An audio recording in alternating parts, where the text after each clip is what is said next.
East London called School 21.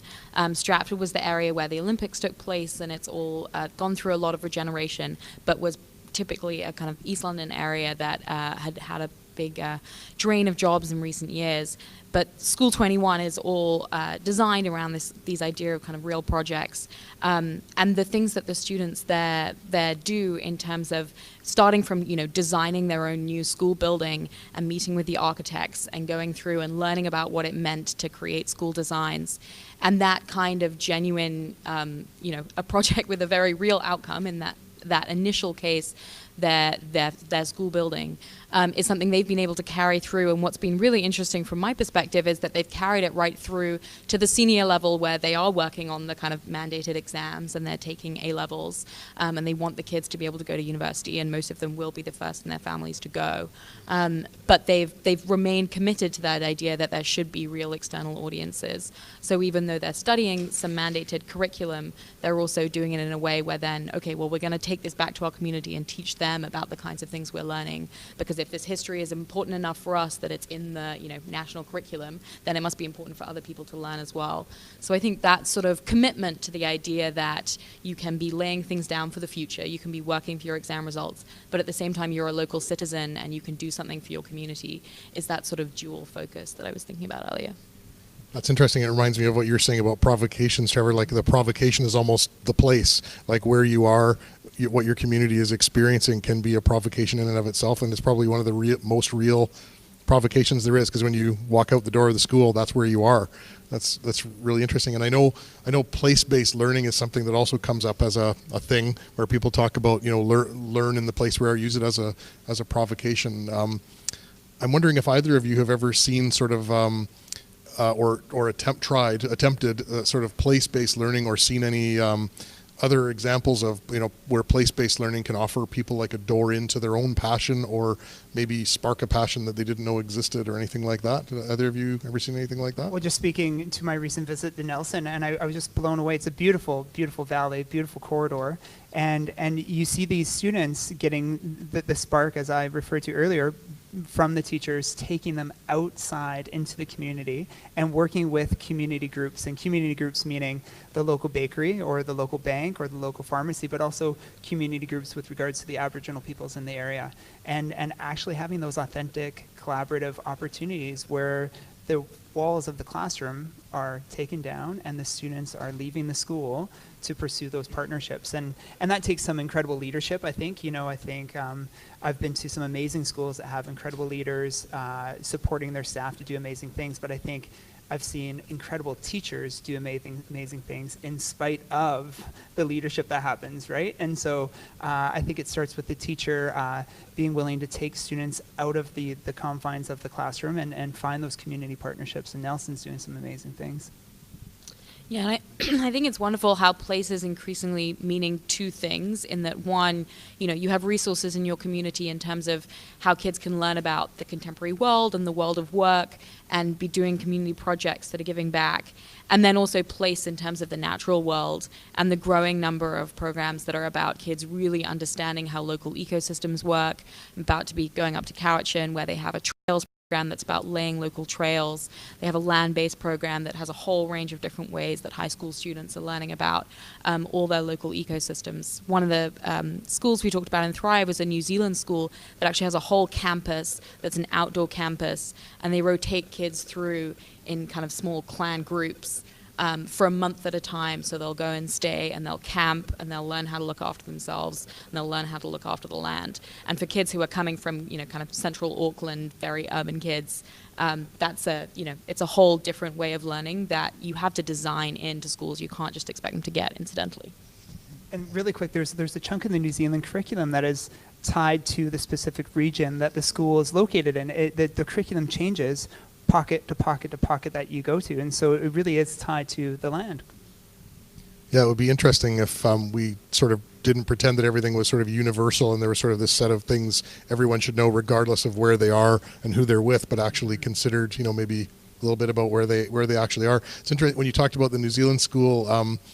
it reminded me right in the Gulf Islands on Saturn Island, there's a ecological education center for high school, and you can go there for a semester or two in your grade 10, 11, or 12 year, and it's the same kind of thing. You parachute in, you go there long days, 12-hour days, 3 days a week, but some kids stay more if they want to just be in the community, and they live there in cabins that are on someone's farm that were created through grant funding and some donations, and they find a community mentor and work on a project that's important to the island, and that's part of their graduation program. Fascinatingly, though, I remember seeing some groups visit there from very, very urban areas, and they would get they have the best ferry dock you've ever seen on Saturn Island. Saturn Island is about 320 full-time residents, and they have the most beautiful ferry dock you've ever seen because a senator used to live there, and well, she still lives there. Actually, she's not a senator anymore, but she still lives there, and it's incredible. So you come to this amazingly industrial, beautiful ferry dock, and then you would see kids go right up to the edge of the paved and concrete dock, and all of a sudden the road gets a little bit bumpy, and there's grass and trees and pine needles and turkey vultures walking up to you, and they're scared. It's like a scary experience, and I always think that's also a shame, thinking back to what you were saying about people saying I don't have any passions. It's like people saying I'm afraid of the natural world.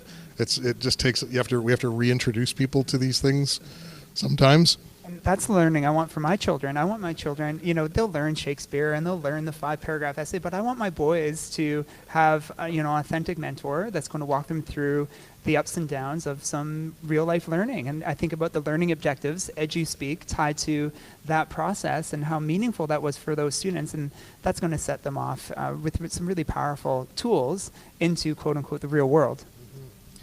So that kind of brings me to part of my next question, which is, in that program, a lot of the learning people were doing was very hard to kind of give it a name and put it into one of the boxes that we've created. So I remember one boy, he learned how to be a coxswain on a Spanish longboat. He learned how to circumnavigate the island, and then led a group of other people in a longboat around the island, and they mapped it while they were doing it. They also did a naval exercise with the Canadian Navy that was parked just off the edge of the island there, and it was quite an incredible piece of learning. And then when it went to credential what he was doing, there wasn't anything, and it ended up being credentialed as an independent studies in physical education. And so on his transcript, it looked like he really, really, really liked PE. And he does, but it really didn't tell you anything about his experience. So I guess my next question is sort of about we talk about all these things, and typically almost all the things we've talked about so far, everybody nods and they smile and they wish for it and they have examples of it. But I know that sometimes our metrics don't have anything to do with that. What should we be doing, or what should we be telling people when they see a set of metrics that seems to be completely opposite to the direction that it sounds like most people would like to go? How do we handle that? So I think this is where things get really exciting, because there are more and more examples percolating and coming through of schools that have essentially created their own transcript, diploma, whatever one wants to call it, that just looks very different. And it will still have some of the same core subjects, because it has to fit into the boxes of the other thing, and because some of the knowledge there is things that we want to lay down for everyone. But there's a school in the US, and actually their students have created a whole magazine about them, so there's great stuff online telling all the story.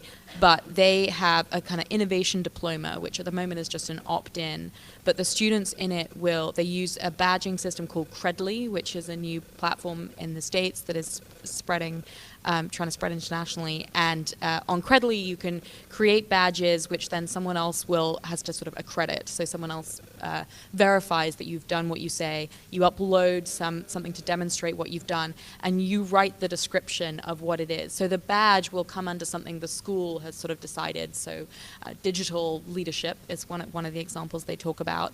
But then you will describe exactly what you did to demonstrate your digital leadership.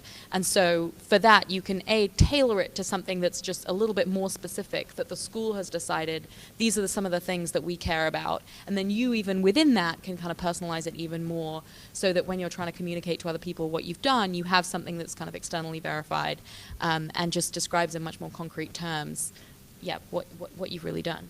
So in that jurisdiction, they have the freedom to create a transcript, even to graduate from high school. The whatever the state or whatever it is hasn't said it needs to look like this. They've given them that freedom. Yeah, so they've used the kind of maximum amount of flex they can in terms of there's still the required courses in there, but then this innovation diploma is essentially all the electives bundled up into this extra bit they can do. And then it's the working with colleges to help them understand. So the transcript is very carefully designed to communicate what the innovation diploma is and what goes into it. That's very interesting. I have to look that one up right after this. So, any thoughts on that I think transparency is key, and I think when we're asking others to consider change, the other side of that chasm of change can be pretty uncertain and overwhelming for our colleagues or our friends to consider, and so I think transparency is really important. And what I mean by that is really giving our friends a lens into what our assessment looks like and what it is that is happening in our classroom. And just a brief story of a student I taught back at the beginning of my career named Garrison, and Garrison was really disconnected from school, and finally in the 11th hour I discovered his passion, his lone interest in life was graffiti art, and he took me to his graffiti art in Esquimalt, and we hiked over these railroad tracks, and an entire abandoned warehouse was his art, and I was blown away. I was blown away because it was beautiful and because he had been doing this behind my back for years and I had no idea, and I was blown away because I saw symbolism and I saw metaphor and I saw a theme, all those things in our English class that I hadn't seen for the years that I taught Garrison. And so for the rest of the year, Garrison, it was graffiti art 100% of the time. So rather than Hamlet, it was graffiti art. Rather than a persuasive essay, it was a persuasive essay to the mayor of Esquimalt trying to convince her to legalize graffiti art in some of our public spaces. And so when I say transparency, my colleagues and my leadership, they want to know what my assessment looked like and how Garrison was doing, going to meet the requirements of, or how that all my other students were meeting as well. And I go back to you really quickly, Jeff. Recently a parent of a student at SCI showed me their report card, and it was amazing to see what it looks like. I finally had this lens into the teacher side and the parent side of what assessment looks like, and I think transparency ticks so many boxes of getting to that change that we're asking our colleagues to embark on. That's interesting. I thanks to both of you for that. And when you talk about transparency, and then I hear about this sort of making your own credential, which I find really exciting. I remember meeting Alan, and I forgot his last name, the principal at Cydia's school. Remember that? Great place. Yeah. Like bow down. Also introduced me to Chromecast, and was like, yes. There, I remember asking him, like, how do your kids do on your exams and they have regent exams in New York State, or in New York City actually. They're set by the city as sort of a final threshold over which you must pass to sort of make sure you really did something while you were breathing the air and occupying the space in the schools. And because that's the only other measure they had was actually you're there. That was incredible. And he said, we don't really care. I was just like, what? And so his metric was several years after that, which is, where are they ending up? How are they doing? How happy are they? How are they thriving? Do they feel like what we did was helping them get to where they wanted to be as people? And I just remember that was like quite a profound answer. And I thought, wow, it must be great to not have to care about that, but to have something to replace it. And so when we talk about transparency, I'm wondering, have you experienced that most, I don't know whether it's political leaders or bureaucratic leaders or a bit of both, how do they respond to saying, could we consider a more authentic measure of how we're doing? Like, could we dump these little things and kind of move on to something bigger and better? Have you ever run across that conversation or had a really great one or a really terrible one? I've tried to have it. I've tried to have it in a number of different places. And the frustrating thing is there are definitely system leaders everywhere who completely understand the need to move in that direction. And yet when they're stuck somewhere, responsible for thousands, tens of thousands, in somewhere like New York City, like 1 million kids, you can't get that same level of trust to be confident about moving in a direction of something where you're going to have that same level of transparency. And I think that's where technology may help. I do think that badging systems can move us some of the way because they can help with sort of securing some of the intermediaries so you can get the transparency going at a large scale. But I think it's also about educators pushing back and understanding that system leaders are in a very particular kind of position. There's a great book called Seeing Like a State, which is now a good 30 years old probably, but is about just what happens in governments in terms of the natural sort of spread towards rationalizing everything, trying to standardize everything, because you're just trying to get information. And in order to get information at scale, you have to end up standardizing it. But if we know that that's not necessarily the best thing for education, for learning, it's not necessarily capturing everything we want for our kids, then it has to be educators who push back against that and say, like, hold up, like, you're here to help us make the system work. But if you're dictating everything that happens in classrooms, then the tail is wagging the dog. So I do think people have to become much more braver, really, about pushing back. And there are some systems that I would say in BC, I think there's more room than one thinks. And in some schools and in some districts, people are starting to push and find actually you can push a pretty long way before they push back. So I think there's a good way to go there. Oh, that's interesting. I like the pushing back. Yes. And that I forgot about that book. I think I did read that actually a long time ago. I'm gonna read that again. Have you experienced that? Like, and does the transparency ever require you to push back? Like, have you ever found the system or like the man kind of trying to prevent you, even when you're being very transparent about what you're doing? Yeah, absolutely. I think a really clear example is at the end of English 12, we've got a big provincial exam. It's worth 40% of our students' marks, and inevitably once those exam marks, I know ew, right? Yeah. And inevitably what the conversation happens the next year is, are your class marks very different than the exam marks? And they should, and the conversation should go, well, they should be pretty close to one another, shouldn't it? If you've done your job in the classroom, you've prepared your students for the exam. And if they have 86 in the class, they should be close to 86 in the class. And we know what happens when students get into a setting like that. And no matter how well you prepare them for the anxieties around performing and the standardized assessment, there are going to be pieces that we can't control. And there are going to be pieces on the assessment tool that are faulty. It's not an accurate representation of what students are capable of. Most recently, my students are doing these passion presentations, is what they call them. And what's been really neat is when we're building our criteria for a presentation, the first thing students want to know is, how long is the presentation? How long do you want it to be? 2 minutes, 5 minutes? And I've taken time off the table. I've said it can be as long or as short as you'd like it to be. And you could just see the anxiety melt away off their shoulders. As soon as time is taken off the table, amazing things happen. And what I mean by amazing things, the bell has gone and my students don't leave the class. They're sitting there listening to each other speak. They've lost track of time. And you've done a beautiful job of that at your school, taking time off the table. And that's a metaphor for changing those structures and changing that bell schedule. And those are big changes, but as you are with your travels, you see these changes happening around the world. These are questions that are global, and we do have an incredible amount of freedom with our BC curriculum. Whenever I go away, I'm so thankful to come back, not just for our curriculum and for my colleagues, but for our students. Our students are pretty darn amazing here in British Columbia. And I love that you said that, it happens within. It doesn't have to start with leadership. It can start with an amazing teacher doing something really special with their students. And going back to something I said earlier, in that I've seen amazing leaders lead staff and schools to amazing places, but the most innovative things I've seen come from teachers themselves. In spite of the leadership that's happening, or in spite of what's going on in the district, it starts with the teacher in inquiry and learning with the students. And no matter what structures we adopt or how we change the schedule or how we try to rejig what it is that we do 9 to 5, it comes down to the teacher in inquiry with their students. Yeah, it's interesting when you put those two things together. I think about different leadership styles where a leader has an idea and then tries to make everybody fulfill it, and the other kind where you look for the incredible things people are doing and try to help them do it.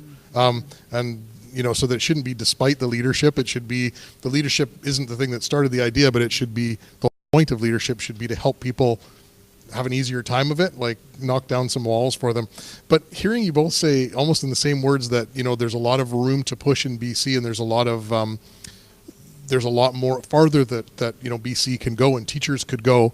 I have to admit, and I don't want to be sort of negative about this, but I do think that I'm not sure that we have pushed, and I'm not sure that we have taken advantage of all the space that is available. So, and when you talk about things like time and just how we structure a person's day and those sorts of things, well short of anything that's legislated, there's some traps that we seem to have set for ourselves.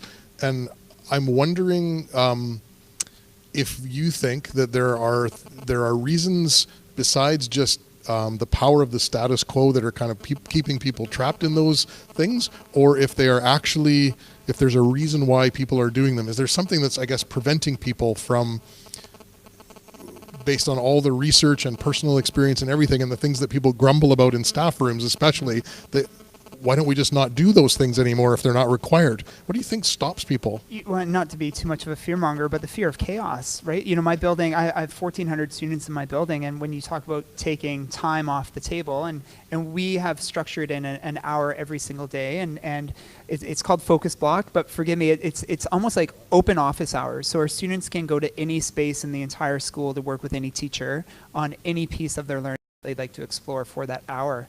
And to track 1,400 kids with that much freedom, it kind of hurts the brain just for a second, doesn't it? And side note, we had 3 students 3 years ago design an attendance software platform to track our students through this chaos. It was amazing. Students actually solved the problem of the mess, the worry, the concern. But what we've seen in that little hour is that not only are students on task for the most part, and that's a broad stroke, but they want more time. They say they use it so well, they're able to get things done, quote unquote, so that they can get to practice or rehearsal after school, so they can get to their families, so they can eat at home, have a dinner with their parents. That one block of time is used so powerfully. I'd love to see what they do with 2 hours or 3 hours. Or maybe I host a tutorial for 150 students in a room like this, and then the next hour is in breakout groups according to their passion or their curiosity or their needs. And just rethinking how we can facilitate the 1,400 kids, I think that's some cognitive friction in the systems that we've of course nurtured over the years. But as you've seen, there are pockets of this happening around the world. We don't need to rejig or reinvent the wheel. There are people doing this, and we just have to go outside to come back in, And that's why it's great to collaborate with people who have seen schools, and that's my pitch to you. I'm sure you've seen this around the world, haven't you? Yeah, but I think one of the challenges of moving from schools to systems is just all of the interdependencies. So, systems are designed to have these relatively tight interdependencies about how does transport work, how do we decide when a whole load of people move up a year or not. And so because for such a long time, pick just one piece, incredibly difficult. And so this is why I think we've seen some success with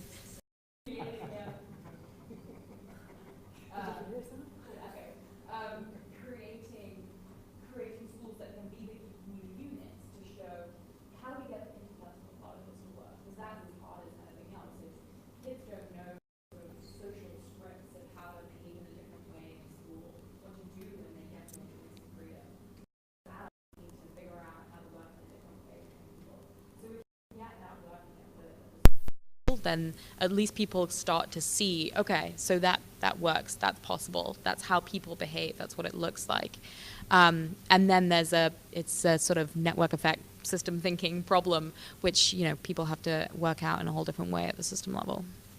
That's interesting when you talk about the interdependencies. I remember trying to change a school hours one time at a school, and it was the biggest network of mess you've ever seen. And I remember actually saying in the meeting, it seems to me that we must have built the schools where we did because buses were already driving around the community and stopping at these barren locations. And we thought, you know what? Because the buses are stopping, we should build a school here. And it should start at the time that the buses are arriving, because it seemed like that was driving everything. They can't go anywhere else. It was unbelievable.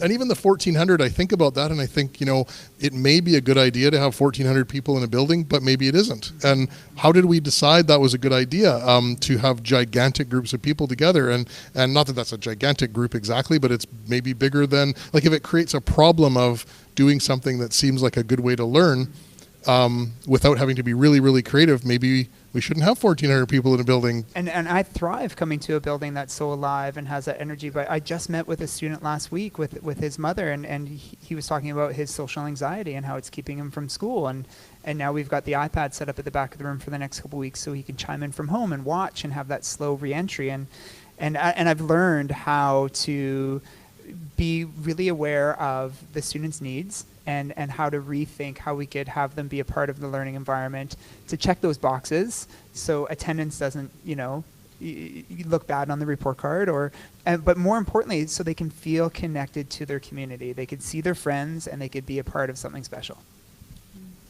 Well, I think it's also a question about priorities. So the only way you start to break through those interdependencies is when something else becomes a priority. And then you suddenly find that there are solutions to these problems. So even buses, there's a community classroom up in Duncan who, because the whole class had been shaped around our priority is to be able to do these projects out in the community, and they still do everything else as well, but they've just reoriented. And then they're like, okay, we're going to need every kid to have a bike. So our first project has to be about fixing bikes so that we can then go out on our bikes and do everything else that we need to do in the community, and we don't have to rely on the bus system. And so once you've shifted, okay, what are we really going to make a priority, not what are we going to try and fit around the edges, it does become possible. Very good, thank you. Well, so we've got about 10 minutes left, and we've called this a, pardon me. Yeah. The one question was really just going to be, I was thinking this is called a fireside chat. We don't have a fire. I'm really disappointed, but I think UVic frowns upon that, and it really adds to your insurance policy that when you rent the room. But I guess normally in a fireside chat, I wouldn't be asking you questions and you'd be answering them. So I was going to just ask you if you each had sort of something that you thought needed saying that was maybe a provocation somewhere through our conversation that you thought you wanted to say about either anything that we've talked about, metrics, thriving, and we've talked a lot about high school, and I don't know whether we should talk a little bit about youngers, like what I know sometimes there's pushback down age-wise. I've heard grade 1 teachers say, well, fun and games are over, kindergarten was last year, we got to get you ready because you're going to be heading into grade 4 pretty soon, a couple of years. And then in grade 4, they're like, well, you're going to be going to middle school pretty soon, so fun and games are over. Sorry, got to start sitting at a desk and reading and writing. And then the same thing in middle school where oh well, you're going to be in high school, so you have to stop. You're not a child anymore. I'm sorry. You'll have to start being a teenager right now. That's just one thought, but don't let that, that's just what was going on in my mind. And no, I love it. And, a personal connection to that is my youngest son, Gregor. He's in kindergarten this year, so he's 5. He turns 6 in a few months. And Gregor has been working. We've had a speech and language pathologist working with some of his sounds, and some of his sounds have been slowly coming over the last couple of years. And every week, Gregor gets some pull-out support from the school district speech and language pathologist, and it is always during what the teacher calls Genius Hour. And Genius Hour is that free space for our youngs to build and to play. And so we had our student-led conferences a month ago, and the teacher turned to my son Gregor, and she said, Gregor, what's one thing that you'd like to see change for our last trimester here? And my son said, well, every time I get support, and this is my 5-year-old son, I'm missing Genius Hour, and I don't want to miss Genius Hour. And and it broke our heart because he's such a gritty learner, and I mean that in every sense of the word grit. Like, he sticks with things and he gets dirty in learning. And this is his 1 hour that I see him being able to get out of the seat and move around and get into his learning. And I do believe in the value of literacy and numeracy at the younger years. Like, those are foundational blocks for a lifelong, learning, I guess you could say, portfolio, but it's not at the risk of my son's curiosities and interests and passions. And something does happen. I referred to it earlier. Something does happen where our students become more complacent and more consumption rather than creation. And I aim to do something differently about that, of course, in my work in supporting schools and adopting inquiry. And I think it starts with their questions and their curiosities, and having those questions and curiosities lead to learning moments. An inquiry mentor of mine, Kath Murdoch, out of Australia, she told me a beautiful story a few months ago, and it was she was observing a teacher who had designed this amazing provocation and lesson, and she was really excited for Kath to see it because Kath was her mentor, and she was delivering it for the students, and the students were all looking out the window. And she was trying her best to get their attention. They were all staring at something across the roadway. And when the teacher looked out the window, there was a construction crew that was tearing down a house. And rather than stand in front of the window and close the blinds and say, me, me, me, me, me, my lesson, my lesson, my lesson, she saw the provocation, she saw the spark, and she took the learning to where the students' interests were. And for the next month, it was all there, quite literally. You know, in that moment, the students, she rolled out notepads and what do you call it? Well, not just pens and paper, but the clipboards, and they all went outside and they did sketches and they took notes, and these were grade 2s. And then they interviewed the construction workers and the foremen. They came back in over the month. They designed little shoebox houses, literacy, numeracy, design thinking. It was beautiful stuff. And I spoke to a gentleman earlier about what is the disposition of the teacher that had the character and strength and confidence to let that happen, to see the opportunity outside and let go of the hard work we put in the lesson and see that the student's interest was outside. And so it does come down to prioritizing, rejigging what we think is the hierarchy of how we meet our students' needs. And you know, I used to joke around, wouldn't it be neat if empathy was a learning objective? And now it is. It is. Empathy is a learning objective. And I think that's a huge shift globally, is that we're looking at the whole student and not just the retention of facts and consumption of learning. We are creating these creators and these empathetic human beings, and it is a beautiful global change. I think the question of kind of developmental trajectories is really important, because on the one hand, you know, yes, like an 18-year-old is very different from a 5-year-old, and you want to be doing different things with them. But there is something about that, preparing them for what comes later. But I think we have to ask seriously, you know, what we're then preparing them for, because it's relatively easy to sit at a desk and listen or pretend to listen or write when you're told to, or kind of pretend to write when you're told to. Like we can all learn to do that pretty quickly. You do not need 13 years to practice that skill. But what is much harder is like working with other people to produce something that's going to be meaningful to an external audience. So that's the thing I think we can start practicing from when you're 5 years old, is what that actually looks like. Yeah, that's interesting. So if we thought about this is what you're going to need later on, it could be things like compassion and empathy and collaboration and all of those things, and not learning how to sit at a desk and pretend to write. Very interesting. Thank you. I think the real hosts would like to give people an opportunity to ask some questions. If you guys are up for that for a few minutes, you're okay? Okay. Yeah, I know. That's what I'm watching. I think she's doing well.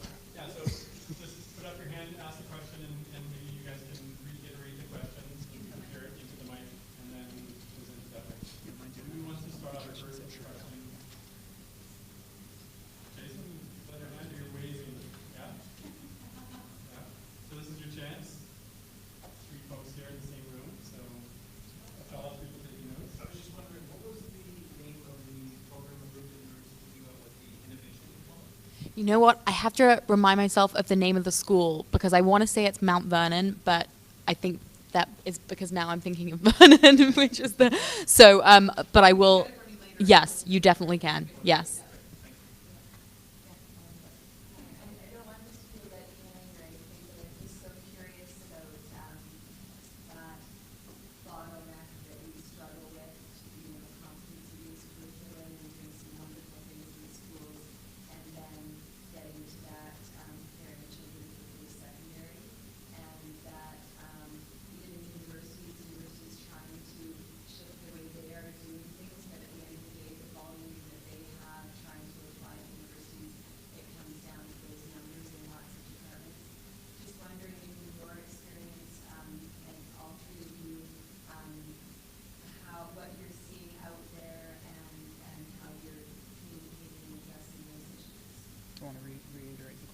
Sure, I'll just reiterate the question so I understand what you're saying about the bottleneck that occurs when we're trying to do all of these competency-based and personalized things, and then there are a couple of points at which it all comes down to sort of a matter of efficiency, particularly things like people graduating and people entering post-secondary, where there may only be an opportunity to just look at a transcript of grades, for example, and maybe not see a whole person. Is that sort of the nature of your question? And what anyone has been seen done about that, or your experience with that? Well, first, I have faith that those conversations are happening between K-12 and higher ed, and they're happening between UVic and our local, our Ministry of Education here in British Columbia, And I know teachers that are part of those conversations, and that's really inspiring to know that those authentic connections are being made. However, as we know with change, it's going to take years. And so in the inquiry classroom, I do a lot of self-assessment with my students, and what I mean by that is my students have a voice in the assessment process and practice, and it's just not throwing numbers into a computer and a percentage is spit back out to us. There are many student-led conferences where the two of us are chatting about their learning throughout the year, and when you see that rich body of learning take shape over a year, the number is irrelevant. And what I mean by that is we know it's really relevant. We know how much it matters. For some of our students, we're talking scholarships, the difference of 2% is thousands of dollars. So when I mean it by it being relevant, my students can essentially pick that percentage when they've shown me a breadth of work that warrants that range. So when a student says, I want 98%, and their body of work is robust and full and rich, they can have the 98%. Because how powerful is my assessment practice 3 years ago that I could tell the difference between 98% and 96? It was the computer that was telling me the difference between those two pieces. Yeah. Yeah, I think on the one hand, it's being strategic about the things that matter and the things that don't. You know, these bottlenecks are real still at the moment, and so one has to understand them. I'm a big believer in the fact that if you really want something, studying, you're going to be studying for it in your own time, and that most of the kinds of tests that unfortunately are still gateway tests are ones that you study for, and it's going to be most useful studying in your own time. And then it's not letting it take over the whole process, because at the end of the day, after you get through that bottleneck, you still have to be able to live a full adult life. And unfortunately, I've seen too many peers and been through parts of this where everything has become about working towards some bottleneck, and you get out the other side, and whether you've been successful or not, it's this sudden feeling of then now who am I? Like, what do I mean again? Like, what do I care about? And so if you lose that thread at that crucial stage of when people are forming their identity as young people becoming adults, that can be lifelong damage. So it's maintaining perspective, I guess. Just to add one more thing to that, Jen Unwin, who's working in British Columbia with the Ministry of Education, trying to bridge the K-12 to the post-secondary, she's been having these conversations with universities, and interestingly, I've been involved in a few of those, and a few of them have said, UVic and UBC particularly have said, we have a whole machinery that's built to sort of function in a particular way using a particular set of metrics. They said we probably have the horsepower to do something that's completely different. The is in the change. So in the year if they made the transition, and Kwantlen Polytechnic is starting to make that change now. So they're doing a pilot with Surrey School District where learners are entering their university without any marks. They're not looking at any transcript marks at all. They're only looking at competencies and indicators of those competencies in a portfolio. So they're leading the way, and everyone's watching very carefully, because right now it is a buyer's market. You might have heard that term, institutional bypass, and a lot of the kids that I know are looking at colleges and universities and saying, maybe not, and I might do one thing over there, or maybe one thing over there, and they're really being able to be a little bit more choosy than they have been in the past, because it's really a buyer's market right now. Yeah. How are we doing for time, you guys? I guess we should get a few more minutes, okay? Yeah, oh yeah, there's a...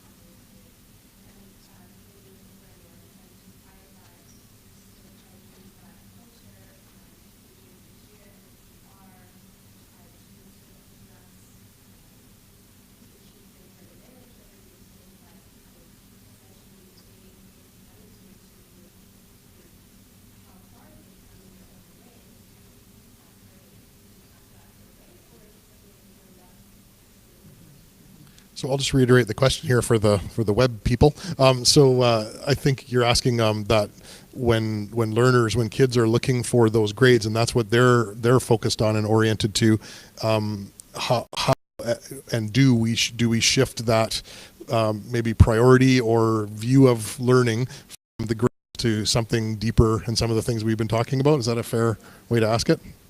Yeah, a couple things come to mind with your question, and the first is scaffolding. You know, our students have learned to play a certain game, and they've learned to play it really, really well, and now we're flipping that game on its head. And you know, on day one, you know, I really try to honor what I'm asking them to commit to.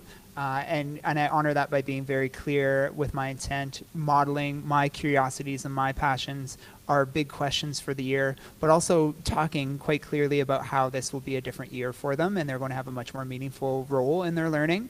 And then slowly over the first few weeks, they start to see that take shape in some really tangible pieces.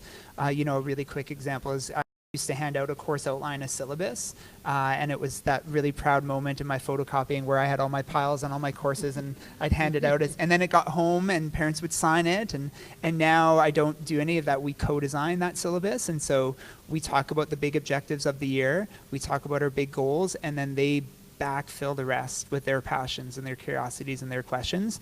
And even that takes scaffolding. Even that is a big ask for our students because they're so used to, wait a sec, the clarity, where's the pathway? I don't see the pathway.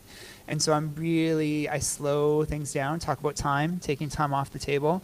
You know, Garrison is a great example. I used to ask students like Garrison to give me 10 essays a year, and Garrison taught me that I only need one. Like, I don't need to see 10 essays or 20 essays or 30 essays. I just need to see one example of your best. And by slowing down and really allowing students to be in their learning, I think that helps with those anxieties around what's my mark? What's my mark? And that change is not going to happen overnight. You know, they've been a part of this structure and these processes for years. And so to rejig their language around learning, that's going to take time. I would just add that I've always been really mean to my students, even when I kind of taught in the old-fashioned way. I just hated that. It used to really bother me, and so people would say, how long does this essay need to be? And I would always say, as long as a piece of string. And they would all go, oh. They would all like rise, be like, oh, how long does it need to be? And they would, and also, you know, I would say, you know, what's this test out of? And I would say, you know, 7,000. And they'd just be like, what? And it's like, it doesn't matter what it's out of because it's all about how, anyway. And just play with them a little bit to try to break them out of that. But it really is about scaffolding and also trust. And if they feel like what you're going to do is authentic and legitimate, as long as what they're doing is being recognized, and it's being recognized properly, they feel pretty good about it, but it does take time. I guess last thing I would say is, part of it is about helping them focus on learning instead of production. When you're talking about like kind of consumer school, we're trying really hard to get out of a production consumption paradigm and try to get into a learning paradigm. You're actually here to learn. You're not here to work, although work is probably one of the things you're going to do to learn. And you're not here to necessarily produce something, although you may produce things that are indicators of learning. You're here to learn. That's your job. And so as soon as you can help people think that way, it does begin to make the mark part seem a little weird. And then it starts to become a negotiation, which is, well, what kind of mark do you want? Well, here's the kind of thing you're going to have to do. Okay. And then it's the other way around. A fun shortcut to that, when I was a master's student, one of my very first classes, this was at Harvard, and so everyone had come in feeling a bit, you know, oh yeah, A students, all this stuff. We just all got D's the semester because they were like, you know, by the standards of what's known about science and education, like, you're all about here. And it was a term, and then like the finals ended up a little different because they understand that transcripts are important for later stages and stuff. But depending on, you know, what's attached to it and whether it's something that will at least give people a jolt and move into that thing of, okay, like, what am I actually learning? Like, let's focus on that, because if you take away that emotional attachment to getting a good grade by just not giving them a good grade, then they have to become emotionally attached to something else. Yeah, really. I've actually taken grades off a lot of my feedback, and so my students are doing these past presentations, and I just write comments consistently as they're presenting. I'm going to attach a number or a letter grade to that, and I just give them the feedback, and then they revisit, and we have a follow-up. Okay, well, what grade do you think this warrants? Where do you think you are on the spectrum? And the feedback from the students is, it really freaked me out that I didn't see the grade. Like, that really me. I had to sleep with that. Like, oh my gosh. And then they come back and they look at the feedback and, wow, you talked about how kind my energy was, or how subtly confident I was. That meant so much to me. Thank you. And again, talking about empathy and the whole student. taking the number off the table and then looking at the feedback as the start point allows us to get to a number that they are more connected to in a meaningful way. Yeah, I'm always reminded of the doctor's visit. If you went in to get a full exam by your doctor and you said, "So doctor, how am I doing?" and he said, like, 83. It would be ridiculous. It's not right, but somehow we think education is a place where you could say 83. And I just don't understand why we're still doing that. It doesn't make any sense. So, but it's definitely, there are people oriented that way. I think I will turn it back over to you guys, or do you want me to, okay, I will.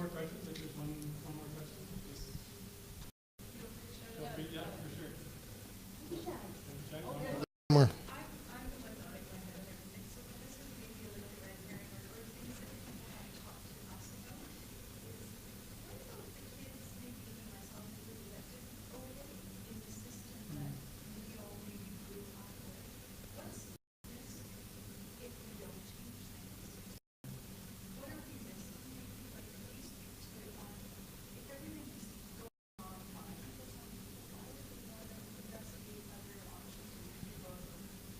So just to reiterate again, so if kids are doing fine in the current system, what would be the risk of just leaving it like that? Why would they want to stray from that system? What would be the incentive, maybe even move, and why would you push them? Right. What's the danger of not, or why are we doing this? Why are we trying to make change? Okay. 83. Yeah. No pressure. I think good, this sounds really airy-fairy, but so forgive me, but I think good is the enemy of great. And I think we've learned how to do things really, really well in the structures that we've gone through. I had a good experience in school, and my post-secondary work and my grad studies, they've been good. But I don't feel like that's good enough for my children anymore. So forgive me. My son is so curious and so empathetic, and I just don't want those characteristics to watered down in him. And I think when we look at the whole child as one side of the reason why we should push back, but also when we look at the world of tomorrow, and the world of tomorrow, as you said, is not a world where students are going to be able to sit at a desk and pretend that they're typing and pretend that they're listening. They are going to have to, and this sounds so cliche saying it because it's being said so in many circles around the world, but it's so true. They're going to have to create, and they're going to have to problem solve, and they're going to have to collaborate, and they're going to have that authentic connection to the drive, the motivation, and too many years I've seen students who have disconnected from their learning, and it not only breaks my heart, but I see where they end up, and they don't end up with fulfilling, meaningful learning opportunities in their future. And so, the whole child, but also the world of tomorrow, I think those are my two reasons why I push back. Yeah, I think we're just sleepwalking into a bit of a disaster in terms of mental health and in terms of the planet. I think we have to change, and change is incredibly hard. It's not what we're designed to do. We're designed to institutionalize things and carry on doing the same. But we just know that that's not sustainable. It's not sustainable because too many of us are feeling disconnected and unhappy, and too many young people can't form relationships and can't figure out what their place is in this world that is increasingly confusing because there's so much around them about what's going on. And we need to change how we live and how we live sustainably. So that has to start with schools, and that means schools have to change too. I would just add, I had a company, an agency in China who contacted me and said, could we send you 250 children next year? And we only have 85 kids in our school. I said, no. You could maybe send 2. And I said, what? Like, why? And they said, well, we're starting an inquiry program. This was just outside of Shanghai. And they were saying, we have an inquiry program, and our kids are going to be going into an entrepreneurship incubator. And we wanted them to come and experience a year or 2 of inquiry learning, because they're going to be going into this entrepreneurship incubator where it's going to be all based on building collaboration, creativity, and this is going to be happening in most of the major cities. And so I'm thinking, holy cow. So I said, so wow, so 250? And he goes, no, there's going to be 25,000 kids doing this. We want to send 250 to you. So I think tomorrow is now. I think we need, if to start thinking about what the world needs right now and how our kids are going to participate in it. I feel like we might be already having to catch up a little bit as a country. I worry about that a little bit. So